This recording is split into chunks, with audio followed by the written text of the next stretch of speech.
ఒకటి, ఈ licence surveyor కొలవడానికి పోయినప్పుడు పట్టదారు పాస్ పుస్తకంలో ఒక నెంబర్ ఉంది, తీరా కొలవడానికి పోతే ఆ నెంబర్ వేరే దాంట్లో వస్తుంది. పూర్తిగా వేరే దాంట్లో రావటము, లేదా కొంత నెంబర్ ఈ దీనిలో ఉండి కొంత వేరే దాంట్లో వచ్చినప్పుడు ఇప్పుడు ఈ సర్వే ఎట్లా చేస్తారు, రిజిస్ట్రేషన్ ఇబ్బంది అవుతుంది కదా అని ఒక అనుమానం వస్తుంది. రెండోది గెటు తగాదాలు ఉన్నాయి. దీనికి చట్టం ఒక మార్గం, దీనికి గైడ్లైన్స్ కూడా రాబోతున్నాయి. ఈ చట్టం కూడా ఏమందంటే రూల్స్లో కూడా ఒక మాట చెప్పారు, ఈ లైసెన్స్ సర్వేల వ్యవస్థ తీసుకొస్తున్నప్పుడు పూర్తి గైడ్లైన్స్ వస్తాయి.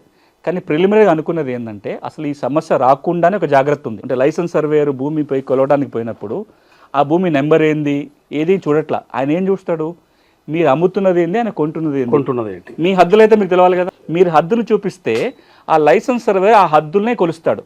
కొలిచి ఇది జియో రెఫరెన్స్ మ్యాప్ వస్తుంది. అంటే అక్షాంశాలు రేఖాంశాలు ఫిక్స్ అయ్యి దానికి ఒక కొత్త నెంబర్ జనరేట్ అవుతుంది. ఆ కొత్త నెంబర్నే మనం భూధార్ నెంబర్ అంటున్నాం. ల్యాండ్ పార్సల్ ఐడెంటిఫికేషన్ నెంబర్ అనో భూధార్ నెంబర్ అని అంటాం. ఈ కొత్త నెంబర్ క్రియేట్ అయ్యి ఈ నెంబర్ ద్వారా మీకు పాస్బుక్లో ఉండే నెంబర్ వేరు ఉంటుంది, ఈ మ్యాప్లో నెంబర్ వేరు ఉంటుంది. ఈ మ్యాప్ తీసుకెళ్తే కనుక రిజిస్ట్రేషన్ అయిపోతుంది.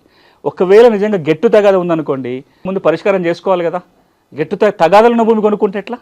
సో ముందు ఆ గెట్టు తగాద పరిష్కారం కావాలి.